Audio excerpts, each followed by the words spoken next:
शिवोहम जय सच्चिदानंद। स्वर्गाश्रम पीलीकोठी चित्रकूट पीठाधीश्वर परम पूज्य स्वामी श्री अखंडानंद जी महाराज के परम कृपा पात्र शिष्य ब्रह्मनिष्ठ संत परम पूज्य प्रातः स्मरणीय सद्गुरु स्वामी श्री रामकृष्ण जी महाराज ने पूज्य गुरुजनों से प्राप्त दुर्लभ ब्रह्म ज्ञान एवं अपने जीवन के समस्त दुर्लभ लौकिक एवं पारलौकिक अनुभवों को अपनी द्वितीय पुस्तक जानने वाले को जानो, अपने आप को पहचानो में बहुत ही सरल ढंग से सटीक उदाहरणों एवं दृष्टांतों के द्वारा प्रस्तुत कर हम तक पहुंचाया है। मानव शरीर में अंतःकरण के अंदर से मैं तत्व के रूप में प्रकट हो रहा है। ये पहली लाइन है, बहुत इंपॉर्टेंट लाइन है, बहुत महत्वपूर्ण है, समझना इसको। परमात्मा कैसा है? प्रकाशक है। अब यहाँ पर परमात्मा को सच्चिदानंद है, सुख स्वरूप है, ज्ञान स्वरूप है, रमा हुआ है, कुछ नहीं बताया। केवल एक विशेषण है उसका, एक स्वरूप है उसका। वो कैसा है? केवल प्रकाशक है। एक शब्द बड़ी कीमत है इसमें, एक एक शब्द की बड़ी कीमत है, छांट छांट के लिखा है। ऐसा जो परमात्मा है, कैसा परमात्मा है? प्रकाशक। जानने वाला नहीं है अभी यहाँ पर, सच्चिदानंद नहीं है यहाँ पर, ब्रह्म नहीं है यहाँ पर, केवल प्रकाशक है। क्या करता है ये प्रकाशक? सबको प्रकाशित करता है, अपने आप को प्रकाशित नहीं करता है, सबको प्रकाशित करता है। जो किसी से प्रकाशित नहीं होता, जिसकी विशेषता है, और सबको प्रकाशित करता है। जो सबको प्रकाशित करता है वो किसी से प्रकाशित नहीं होगा। तब क्या होगा? तो उसका मतलब है कि वो स्वयं प्रकाश है। तो परमात्मा कैसा है? किसी से प्रकाशित नहीं होता, अपने आप से प्रकाशित होता है और स्वयं प्रकाश है और सबको प्रकाशित करता है। आगे बढ़ो। वो क्या कर रहा है? पूरे शरीर के अंदर विद्यमान है। मानव शरीर में, हर मानव शरीर में, जहाँ मानव शरीर लिखा है, क्योंकि किताब मनुष्यों के लिए लिख रहे, गधे घोड़े खच्चर ऊंट और दूसरी जात और दूसरी मतलब प्राणियों के लिए नहीं लिख रहे, इसलिए नहीं। वरना वो परमात्मा प्रकाशक सबके अंदर रहता है। जितनी भी योनियां हैं, जितने भी जीव हैं, जितने भी प्राणी हैं, सब में रहता है। लेकिन यहाँ पर मानव शरीर इसलिए लिखा है क्योंकि अपन मानव के सत्संग के लिए मानव की बात कर रहे हैं, प्राणी की बात कर रहे हैं, इसलिए मानव शरीर को लिखा है स्पष्ट रूप से। मानव शरीर में, अब मानव शरीर में क्या चीज़ है? एक और विशेषता है, उसके अंदर परमात्मा प्रकाशक है, साथ साथ में एक अंतःकरण फिट है, एक सुंदर कांच, बहुत बढ़िया चमकीला, क्या उसका नाम है अंतःकरण। हालांकि इस अंतःकरण को हमने देखा नहीं है, केवल महापुरुषों से, संतों से, शास्त्रों से पढ़ा है, सुना है। एक अंतःकरण नाम का एक इंस्ट्रूमेंट है जो इसमें शरीर के अंदर फिट है। वो अंतःकरण में क्या हो रहा है कि अंतःकरण माना कांच मांग चलो, अंतःकरण के अंदर से, ध्यान रखो ये शब्द बड़ा कीमती है, अंतःकरण के अंदर से मतलब क्या हुआ? वो कांच ऐसा पारदर्शी है कि जो अंतःकरण के अंदर से प्रकाशक अपने प्रकाश को फेंकता है, टकरा के बाहर नहीं आता। जैसे कांच के अंदर आत्मा प्रतिबिंब जो है वो इधर अब लौट के आता है और एक चिल्का बनाता है दीवार के ऊपर, वो चीज़ नहीं है। क्या है? प्रकाशक परमात्मा कांच के अंदर से अंदर चला जाता है। हमारा जो प्रतिबिंब कांच के ऊपर पड़ता है वो लौट कर दिखता है, बाहर नहीं जाता, कांच के अंदर से निकल करके बाहर नहीं जाता। तो दरवाजे से निकल कर तुम बाहर चले जाते हो नहीं, दरवाजे से फिर लौट के आ जाते हो फोटो के रूप में, कांच के फोटो के रूप में। अपना जो कांच में शक्ल देखते हैं वो बैक हो जाता है, हम खुद दिखने लगते हैं, हमको दिखना ही नहीं है, हम लौट के आगे चले जाते हैं।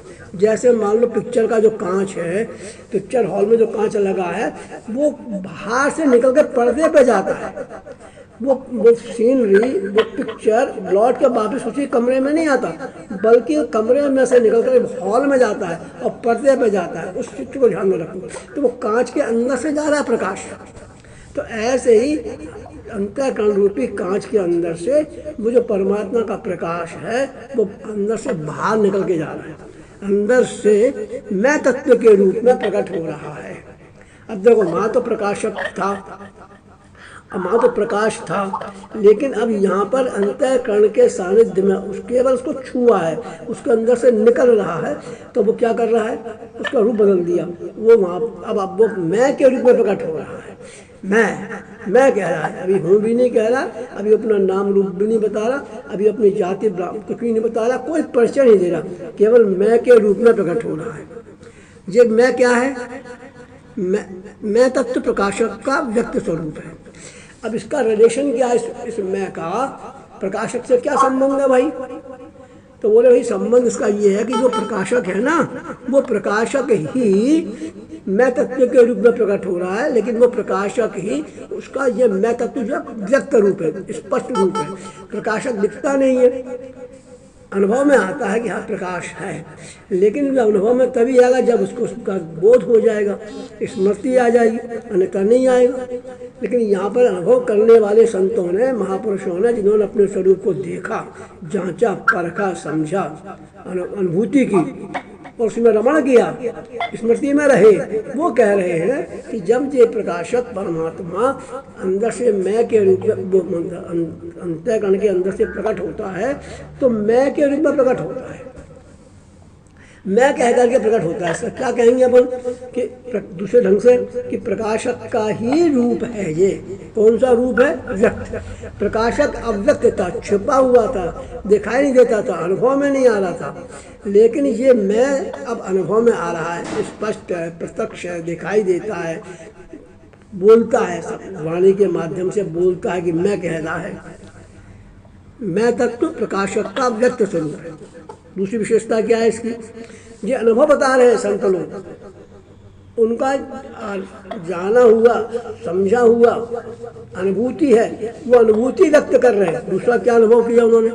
व्यक्त स्वरूप है। दूसरा इंद्रियों, मन और बुद्धि से परे है। इंद्रियां, मन और बुद्धि जो कहाँ से आ गए? बोले जो सूक्ष्म शरीर है।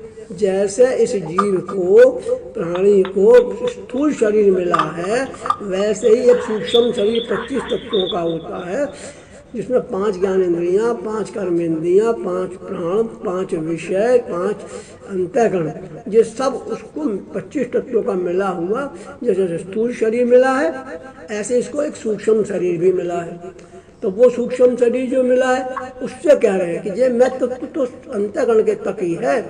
मैं तत्व से ये इंद्रियां, 5 इंद्रियां, 5 कर्म इंद्रियां, 5 विषय, 5 प्राण, ये सब उनसे जो परे है, परे माने दूर है, अलग है। और करता क्या है? इन सबसे मन, 3-4 चीजें दिखी है बस, केवल इंद्रियां, मन, बुद्धि से परे है। इंद्रियों में कर्म इंद्रिय भी आ गई, इंद्रियों में ज्ञान इंद्रिय भी आ गई, इन सबसे परे। विषय वगैरह नहीं लिखे, बहुत बड़ा विषय लिखने में, इसलिए दिक्कत होती है, समझा रहा हूँ। विद्यो बुद्धि से परे है। मैंने कहा भगवान ने गीता में कहा इंद्रियों से परे, मन से परे, बुद्धि से परे। परे का मतलब है दूर है, परे का मतलब है असंग है, परे का मतलब है कि उससे उसका कोई संबंध नहीं है। ये पिक्चर समझो ध्यान से, जैसे ही उस पर्दे पर जाती है तो हम लोग पिक्चर देखते हैं, ऐसे ही उस परमात्मा, इस प्रकार की पिक्चर को उन संतों ने अनुभूति की और देखा इस पिक्चर को, ओहो ये पिक्चर चल रही है अंदर। इसलिए हम बार बार कहते हैं कि बहिरंग, बाहर की जगह पर अंदर चलो, अंदर देखो, अपने में अंदर में रहो, तब तुमको सारी चीज़ें, ये पूरा पिक्चर देखना है, दिखाई देगा। उन्होंने ये अनुभूति करके कहा इंद्रियों से परे है, तो तुम जो मैं, ध्यान देना, मैं तत्व, फिर से मैं रिपीट कर रहा हूँ, प्रकाशक का व्यक्त स्वरूप है, नंबर 1। नंबर 2, परे है, भले असंग है और इनसे अलग रहता है। यही मैं, अब सब पाठ बदलता है, यही अब अनुभव बता रहे हैं फिर से, यही मैं वर्तमान में अपने को शरीर, मन, बुद्धि, प्राण तथा अहंकार मानकर सद्गुरु की शरण में जाता है। काय के लिए जाता है? अब आप आए, गुरु जी हमको अज्ञान है, गुरु जी हमको बोध नहीं है, गुरु जी हमको अपनी जानकारी नहीं है, गुरु जी हम नहीं जानते हैं, तो ये कौन कह रहा है? ये मैं ही तत्व कह रहा है। कि मुझे ज्ञान है। गुरु जी मैं अज्ञानी हूँ, मैं नहीं जानता हूँ, मुझे समझ में नहीं आता, मैं बहुत दुखी हूँ, मैं बहुत ऐसा हूँ, मैं वैसा हूँ, मैं संग में लग रही है, मैं भी हटने नहीं, दुखी हूँ नहीं कह रहा, मैं बहुत दुखी हूँ, मैं बहुत परेशान हूँ, मैं बहुत कष्ट में हूँ, मैं संग में जुड़ी हुई है। देखो मैं तत्व पे जुड़ा हुआ है। दुखी कौन हो रहा है? मैं।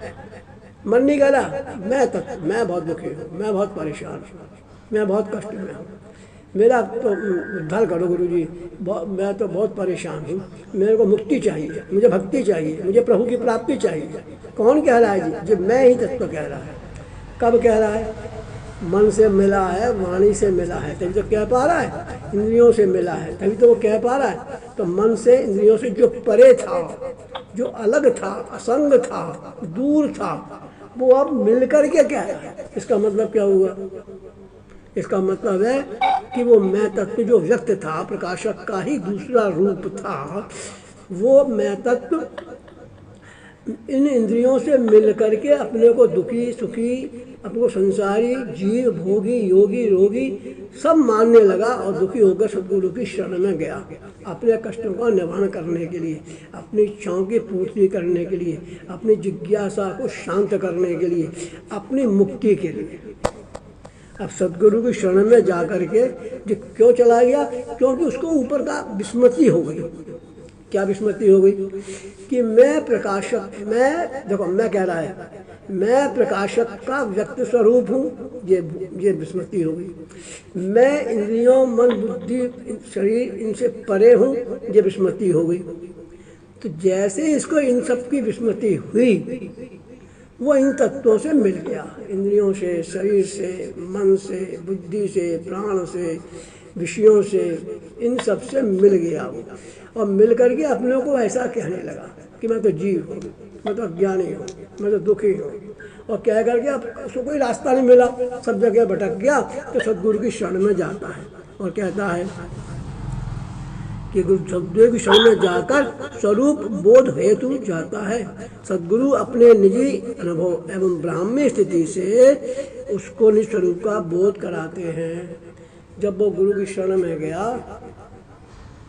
अपना निष्काम भाव से अपने अंतःकरण को शुद्ध करके अपने वास्तविक स्वरूप को प्राप्त करने के लिए, अपनी मुक्ति के लिए गुरु की शरण में नहीं गया, किसी संत की शरण में नहीं गया। ध्यान शब्द सुनना, सतगुरु की शरण में गया। हाँ, गुरु नहीं, सतगुरु जुड़ा हुआ है। हमने गुरु बना लिए, दत्तात्रेय ने 24 गुरु बना लिए, तुमने सैकड़ों गुरु बना लिए, ठीक है, लेकिन सदगुरु चाहिए। सदगुरु की शरण में गया, एक बड़ी संत की शरण में नहीं गया, गुरु की शरण में नहीं गया, सतगुरु की शरण में गया। सदगुरु क्यों लिखा है? क्योंकि वो गुरु जो है ना, वो सत का बोध कराता है, उसको सत का बोध है, उससे ऊपर की जितनी बातें बताई हैं, लिखी हैं, उनका उसको बोध है। ऐसे सतगुरु की शरण में जाएगा तब कल्याण होगा। अगर सतगुरु तो गुरु तो बहुत कर लिए, संतों की शरण में भी चले गए, देवताओं की शरण में भी चले गए, सबकी शरण में चले गए, लेकिन उद्धार नहीं हुआ, कल्याण नहीं हुआ। इसलिए कि एक शब्द की कीमत है। सदगुरु की शरण में गया। सदगुरु माने जो केवल अनुभूति प्राप्त है, जो केवल सत का बोध करा सकते हैं। बोध वही करा सकते हैं जिनको सत्य स्वरूप की जानकारी है, या जिनको अपने स्वरूप की जानकारी है, और वो उसी स्वरूप में रमण करते हैं। आगे क्या लिखा है देखो, मैं तत्व। अब मैं तत्व कैसा है? मैं तत्व जानने वाला है। अब मैं तत्व की व्याख्या है। मैं तत्व तो ऊपर तक अभी तक मैं तत्व नहीं पता कैसा क्या है क्या नहीं। मैं तत्व जानने वाला है। अच्छा, और मैं भी है और जानना भी है? बोले हाँ। वो क्या है? मैं कह करके तो मैं अपने अस्तित्व को बताता हूँ, और जानना कहता हूँ तो ये मेरा स्वरूप है। उसका स्वभाव समझो आप, स्वरूप का समझ में नहीं आ रहा शब्द तो, उसका स्वभाव है। जैसे गन्ने का स्वभाव है मीठा, पानी का स्वभाव है शीतलता, अग्नि का स्वभाव है जलाना। अब देखो, अग्नि में जलाना भी है। अच्छा एक बात बताओ, अगर अग्नि में जलाना ना हो तो अग्नि कहेंगे क्या उसको? नहीं कहेंगे। इसी प्रकार से मैं तत्व में जानना ना हो तो मैं तत्व का क्या कीमत है? कुछ नहीं। इसका मतलब क्या हुआ कि मैं तत्व के गर्भ में, मैं तत्व के अंदर विद्यमान है जानना। जैसे अग्नि तत्व में जलाना विद्यमान है, दिखती नहीं है। अग्नि दिखती तो है लेकिन उसमें जलाने की शक्ति दिख नहीं रही। जब उसमें कोई चीज़ डालते हैं तो पता लगता है। ऐसे ही इस मैं तत्व के अंदर मैं दिख तो है, प्रकट है, प्रत्यक्ष है, स्पष्ट है, सबको दिखाई दे रहा है, बोल रहा है, बातचीत कर रहा है, लेकिन इसमें जानना उसके गर्भ में छिपा हुआ है। जैसे अग्नि में जलाना शक्ति छिपी है, ऐसे मैं तत्व की शक्ति समझो, उसका स्वरूप समझो, उसका स्वभाव समझो। अच्छा, और क्या गुण है उसमें, दूसरे ढंग से समझाता हूँ कि उस मैं जैसे अग्नि में प्रकाश करना भी है, जलाती भी है और प्रकाश भी देती है, इसके दो लक्षण। इसी प्रकार से मैं तत्व में जानना भी है और अपने आप को बताना भी है कि मैं तो हूँ। तो मैं तत्व क्या हुआ, मैं जानना भी, मैं क्या है, मैं उसका अस्तित्व है और जानना उसका स्वरूप है। इस प्रकार से वो प्रकाशक अंतःकरण की उपाधि से, अंतःकरण के अंदर से दो चीज़ों को लेकर के उभरा प्रकाश। अब ध्यान देना, फिर प्रकाशक पर आ गए। प्रकाशक अंतःकरण की उपाधि से दो तत्वों को लेकर के प्रकट हो रहा है। क्या क्या तत्व लेकर के, मैं अपने अस्तित्व को कि हाँ मैं, और दूसरा जानना। जिस ब्रह्म ज्ञान को जानने के लिए मनुष्य तो क्या देवता भी लालायित रहते हैं, और जिस ब्रह्म ज्ञान के जानने मात्र से संसार के आवागमन के 84 के चक्र से मुक्ति प्राप्त होकर अखंड परम पद की प्राप्ति हो जाती है, ऐसा दुर्लभ ब्रह्म ज्ञान आज पूज्य गुरुजनों की विशेष महती कृपा से हम सभी को सहज रूप से उपलब्ध हो रहा है। हम सभी का कर्तव्य है कि हम इस दुर्लभ ब्रह्म ज्ञान को जानें, समझें और अपने जीवन में धारण करें। पुस्तक के विषय से संबंधित किसी भी जिज्ञासा के समाधान के लिए संपर्क कर सकते हैं 9329457668 9329457668। जय सच्चिदानंद, शिवोहम।